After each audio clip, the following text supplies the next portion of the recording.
Well, good evening, everyone. I hope that this evening finds you well. I'm sorry I'm a little late tonight. Forgive me, please. It's been a rather interesting day today. But in any case, I hope this finds you well tonight. Welcome to Hearthkeepers of the Earth. And it is 7:50 p.m. Pacific time here in Glendale, Arizona. I hope you're all doing really well tonight. I hope you're all at peace. Everybody's safe. Everybody's most likely, many of us are getting ready to get the kids ready for bed or to go to school in the morning. That's not unusual. You know, you got family, you got family. Well, I was supposed to actually talk about me almost getting it by a bear in West Virginia years ago. But I was looking at the schedule here, and it says here I was supposed to be talking about something a little bit more serious tonight. And so I think I'll do that because it seems like I've been getting a lot of email from young women, even older women who've never been married or are not married or have single families, single parents. I've gotten a few emails from young men and a couple of older men um, questioning me about what they consider a woman is. What is a woman? What they call a good woman? Everybody says, "Oh, I want a good woman." You got a good woman. Oh, what does that really mean? What does good woman? What does a good woman really mean? Is what I'd like to know. And I think a lot of people would like to know, what do you mean by a good woman? Well, there's a learning there's a learning curve, okay?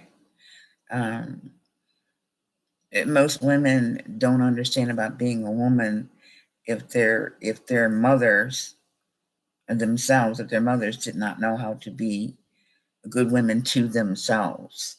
And it starts out with learning to be good and honest and keeping your word to yourself. That's where it starts, really. Um, Keeping your own counsel and making sure you keep um, and honor yourself, honor your body, take care of your body physically, emotionally, spiritually, however that comes to you. Um, and that's where it actually starts. And you can't always blame your mom because, frankly, nobody comes with a guidebook, and nobody's perfect. They're perfect maybe for us, but as individuals, but no one is perfect. No one has the definitive, absolute on how to be a really good woman. However, there's a lot of writings, people who are religious. I am not. I will not espouse to any religion whatsoever, although I have studied quite a few religions. Um, and there are almost every religious scriptures have chapters in them that outline the power and the beauty and the honor that women hold on this planet as women, as females. And I don't think a lot of women are taught this. They're not taught how valuable they are when they first come into the world. We come into the world very valuable, but as we grow older and we get into the society and it gets jaded and the more technology we have, um, the more skewed things seem to get. so that our reality about ourselves, the lines are so blurred that we can't even see ourselves anymore, um, and what that means. And so I'm going to address it the way I learned it for myself. And understand this may not apply to you. If you don't think it applies to you, that's fine. But my advice is take out of this what best serves you, that will help you be a better you as a woman in your household, whether you're single or married or stay at home or work and are a housekeeper, a homemaker rather. So where I'm taking this from the King James version of the Bible. There are other passages in other books, but I didn't get all those down. So I'm just starting with this. I will not get through all of it tonight. I'll have to do this in 2 parts, but I'll get through a lot of it tonight. And so I'm going to do a lot of reading and um, uh, I'm going to give you my take on it and how I have used this book myself to become a better wife when I was a wife um, to my husband who passed away. And this is the book that um, I aspired to be more like for my sake and for my husband's sake, because it worked. It worked for me. And I met these guidelines. I made it a point to try and be this virtuous woman. Okay, what I mean by virtuous, let's start with the word virtuous. Virtue, what is your virtue? That which you hold most dear, most holy, most sacrosanct um, in your life. Um, and perhaps, and I'm not talking about your vanity, and I'm talking about your eyelashes, your makeup, whether you got big tatas or big booty or skinny or whatever. I'm not talking about that. Virtuous as in what you think about yourself, how you hold yourself, if you respect yourself as a person. Virtuous in that um, when people see you or around you or come near you, they take a step back a little bit out of respect, not out of fear or anger, or just because they automatically see you are a person of value that needs to be respected. So it says here, who can find a virtuous woman? For her price is far above rubies, and I believe that myself. Um, I've known a lot of women in my life who there's not enough money in the world that I could pay them back for what they've done for me. They're they're so valuable that there's not enough gold, rubies, diamonds, or anything else and that could possibly um, do for me what they did. And so, yes, her price is above rubies. Let's start with the first one. That's Proverbs 31:11. The heart of her husband doth safely trust in her, so that he shall have no need of spoil. Now, when people get that mixed up, no need of spoil, that is that he does not have to gain material wealth at the expense of others' sacrifice. She makes sure that he doesn't have to gain his material wealth by using or abusing other people. She actually helps to monitor and be a conscience for her husband or her partner so that he doesn't or she doesn't take advantage of other people. Number 12, she will do him good and not evil all the days of her life. In that she'll speak kindly of him or her and praise his efforts as the head of the household. A man does not require a lot. Okay, he really doesn't. He has he has very simple needs, um, but his ego is a lot more complex, and his emotions are more complex than we give men credit for. So keep that in mind, ladies, while you're busy out there with these men. Don't be playing with these men. Okay. They do have emotions that are pretty fragile. You have to be careful with them. I know it doesn't seem like it, and they are strong, but they can be hurt because they're human, just like you or I. So she will speak kindly of him and to him and praise his efforts at the head of the household. Okay. They need the praise. They need to be said, honey, I appreciate you. I thank you for working so hard. If you're working with him outside the home, you'll be doing that for each other. No doubt about that. But if you are lucky enough to be a stay-at-home mom, um, that's something that you really should be doing, praising yourself and praising your husband, and appreciate what he does as the head of the household. Okay, number 13. She seeketh wool and flax and worketh willingly with her hands. That means she's not lazy. She goes out, she finds a raw product.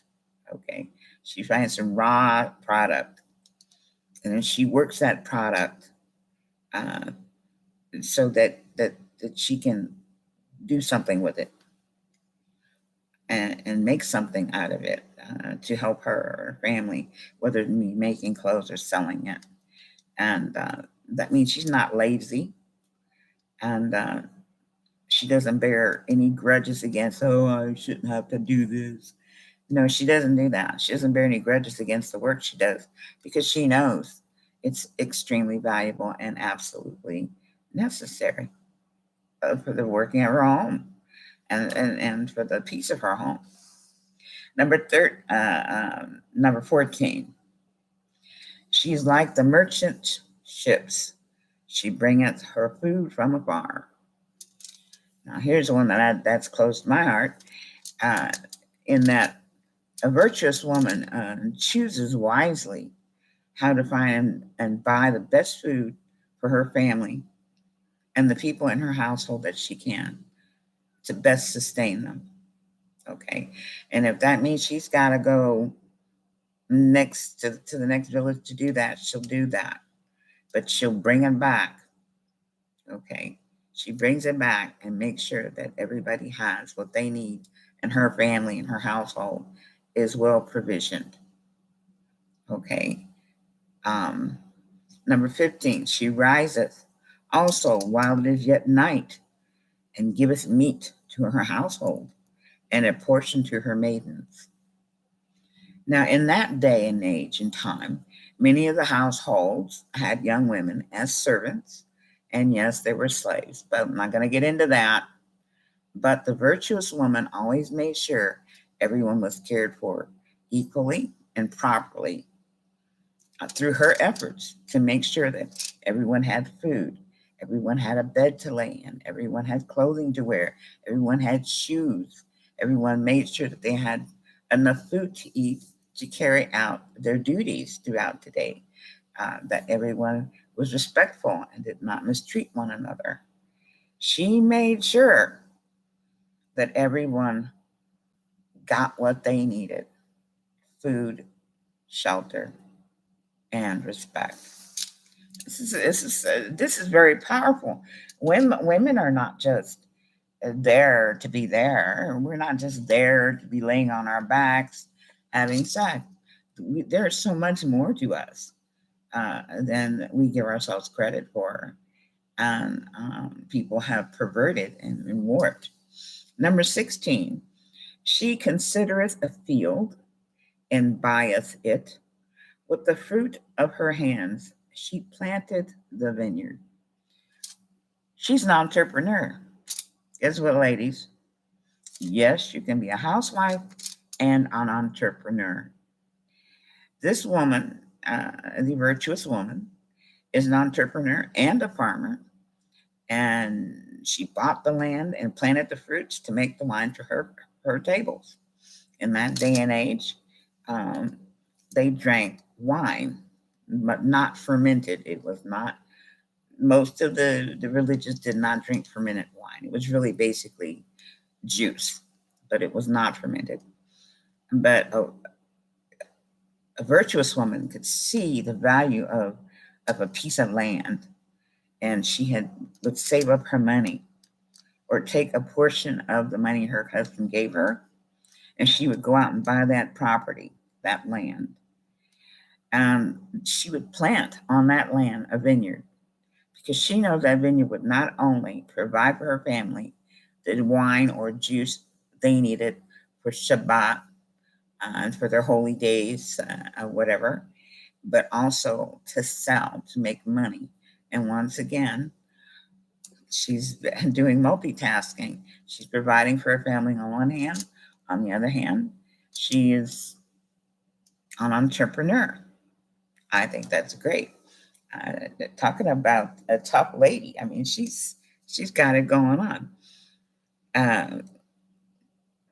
Okay, 17. She girdeth her loins with strength and strengtheneth her arms. Now, that's all that ifs and inks and all that stuff. Well, don't worry about that. This is basically saying what it sounds like. This woman could perform her duties well because she took care of her body and to keep fit and to keep healthy, so that she stayed strong to do the things that she knew had to be done throughout the day and throughout the year, throughout the month. She took care of her body. She didn't get overweight. She didn't get underweight. She got the proper exercise, of course, because she was always doing something. And so, but she was strong. She wasn't weak. She wasn't eating bonbons and expecting somebody to come by and do everything for her, even though she had maidens and servants. She still worked. She herself did work. She was not sitting on her tata, you know. She worked. 18. She perceived that her merchandise is good, and her candle goeth not out by night. Now, a virtuous woman paid attention to the quality of her merchandise that was for sale, and she would do so and make sure that it was quality. Late into the evening, that's why the candle wouldn't go out at night. The candle would be out for a long time, because before she woke up in the morning, she wanted to make sure that the product that she was making was fit and perfect to go out to be sold the next day. So she was once again back to being an entrepreneur and making sure her household is well provisioned. She layeth, 19, she layeth her hands to the spindle, and her hands hold the distaff. Now, the virtuous woman will have many skills. She's not she's not a one-trick pony. I don't know many women myself. I don't know many women anyway, but I don't know many women in my lifetime that had only one skill. They had quite a few. They had to, because they had homesteads. I was born in the city, but I'm not really from the city. But we had to have a lot of skills. So it included making materials to make clothing for herself and her family. I've carded wool, I've spun wool. It's hard work. It's hard, tedious, boring work, but it needs to be done if you're going to weave clothing and make cloth for your clothes. It has to be done. Some women did specialize in those things. Other women specialized in other things, but they still had to take care of the rest of the family, regardless of that. So she had to make those materials, clothing for herself and her family, and often she could actually sell some of those products. Once again, she's a multitasker, and a business wife, a wife at home, provider, and a homemaker. And this is a powerful woman. This isn't some weakling, whiny person who's going, oh, gimme, gimme, gimme. This woman is going out there and getting it, okay, and still taking care of her husband, her children, her home, the people who serve her at home. She's still doing her part. Okay, number 20, she stretches out her hand to the poor. Yea, she reacheth forth her hands to the needy. Wow. Well, as a woman, you know, I do, that we have a tendency, most of us, to be nurturers of our family. But we're also nurturers of our community, where those of lesser means are ministered to. Um, so, a virtuous woman is a generous, kind hearted person who tries to go out in her community and help as best she can those less fortunate than herself. She makes the time. Somehow she makes the time. I can't imagine how. Sometimes if you really want to look at it, ladies, sit down one night but after everybody's gone to bed, take out two pieces of paper, one on the left, one on the right. Okay, write down everything you did on the left that day, just for that day. And on the right hand side, try to figure out each one how you got it done.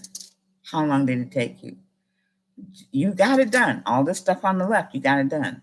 Now, I dare you to sit there and write on that second page how you got it done. Most women will go, I have no idea. I just did it. You know, well, that's the way women are. You know, they take care of everybody. They try to. But the thing is, they have to take care of themselves. 21, she is not afraid of the snow for her household. For all her household are clothed in scarlet. Scarlet being a beautiful color, of course, but it's a warm color. Now, a virtuous woman, once again, makes sure that the people of her home have what they need to protect themselves from suffering from a changing environment. Everybody has shoes and shirts and clothing and blankets, and hair pieces and all the holy clothing that needs to be done for the holy days, etc. ad nauseum. She makes sure that everyone has what they need. She doesn't shirk anybody. That means whether they are her servants, slaves, children, husband, she makes sure that they have what they need so they don't suffer. And she has what she needs. 22, she maketh herself coverings of tapestry. Her clothing is silk and purple. Now, this is a good looking woman. She is not vain, but she represents herself in her best and most approachable and most respectful countenance, the cleanest, most beautiful clothes that she can manage to have, so that she is neat and clean and presentable at all times. Well, of course, when you're dealing with principalities and powers who are buying your products, when you're dealing with servants and business people in the market, you want to be recognized as someone to be respected, because you respect yourself by keeping yourself up. You keep your clothes clean and cared for, and you're looking your best, the very best you know how, and approachable. 23. This is my favorite verse out of all of them, of course, because this is where I strove to be. This is what I strove to be for my husband. And I will say that I did get to actually fulfill this particular one. It's 23. Proverbs 31:23.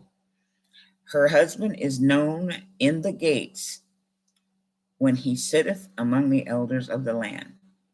Well, in a lot of the cities, Um, you had to, it was surrounded with there was always a gate, a big arch or pillars with a gate where people came in and out to do their uh, um, uh, merchandising and selling and so forth. And a lot of the trading went on at the gates by the men of wealth, by the men of power. They would gather at the gates to, uh, barter and try to outbid each other on on their products and try to get the best deal. They had to do that. Um, but it says her reputation is so honored that her husband is praised because her very reputation and productive work is acknowledged by those who hold high and low office. In other words,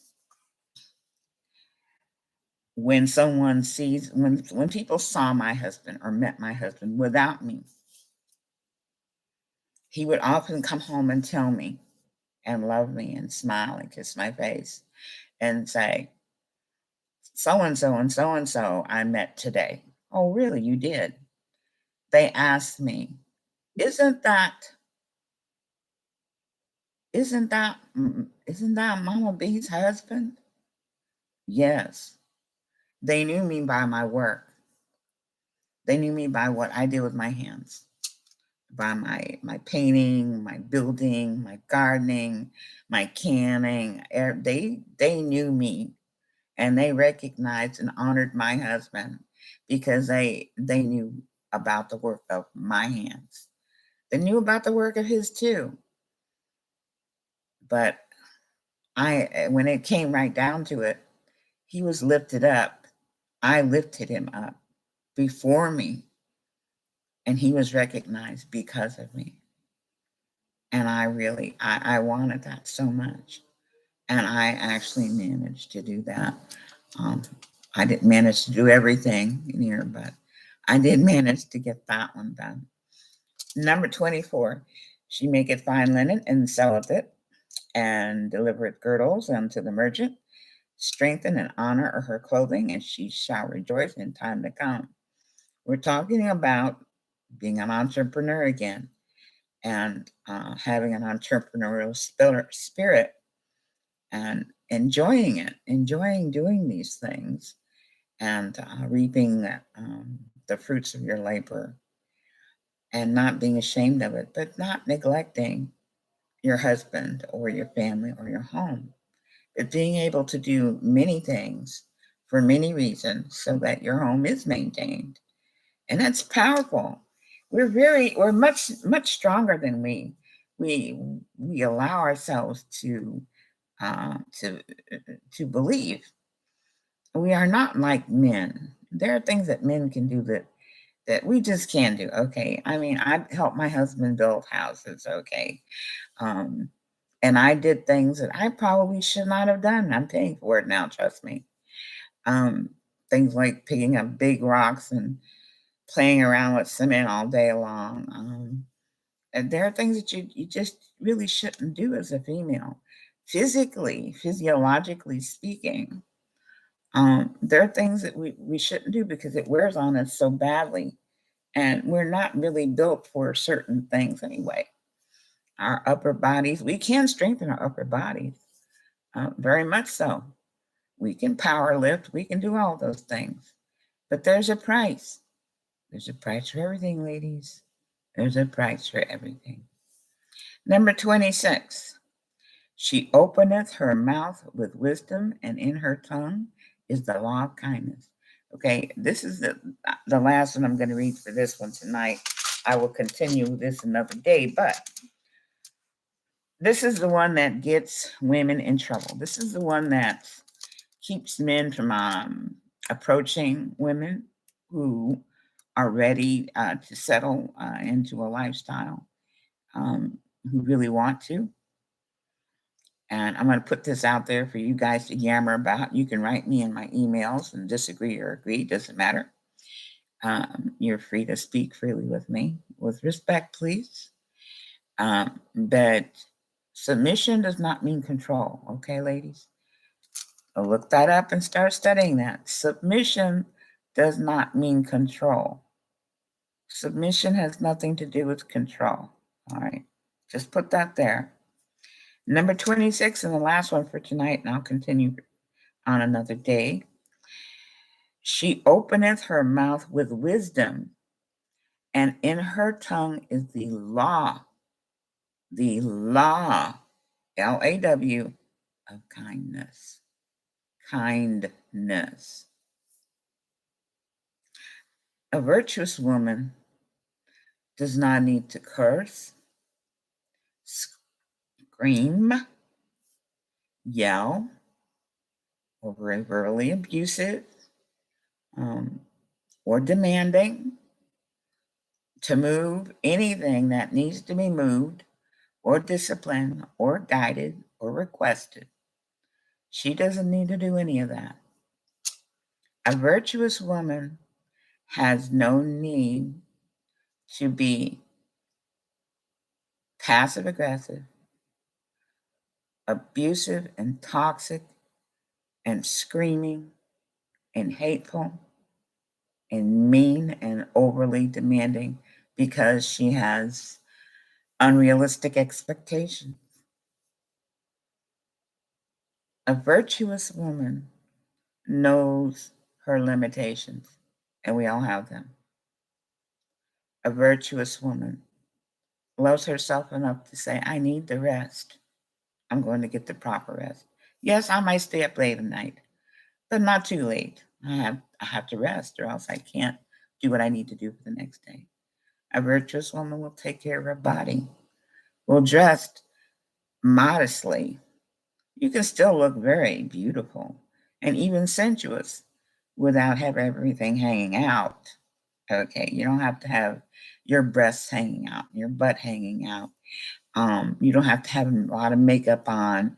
You don't have to wear fancy wigs to spend hundreds of, thousands of dollars on anything to look like a beautiful woman and very attractive and even sensual woman, by covering your body up. You don't have to necessarily wear a burqa or anything like that. And being in the Western world, if you choose to, that is your choice. And I respect that. I like them myself. I don't wear them because, number one, it take a lot of material to cover this body. Okay. It would take a lot. But you can still wear a beautiful dress or a beautiful pair of pants and just look absolutely delicious to your husband or to your beloved. So you don't have to look like a hoochie coochie girl in order to be beautiful. You really don't. But that mouth, ladies, I do go out sometimes. I know I'm mostly a hermit, but I do go out sometimes. And ladies, watch their mouth. Please don't go out in public cursing and acting a fool. Speak proper English. Try not to use slang. You get farther. Lower your voice. Lower the pitch of your voice. Be persistent. Okay. But don't scream and yell because it obviously doesn't make things better. It makes things worse. It really does. Learn to draw in that knee jerk response and replace it with an action, not a reaction. Because an action takes listening very carefully, really understanding what's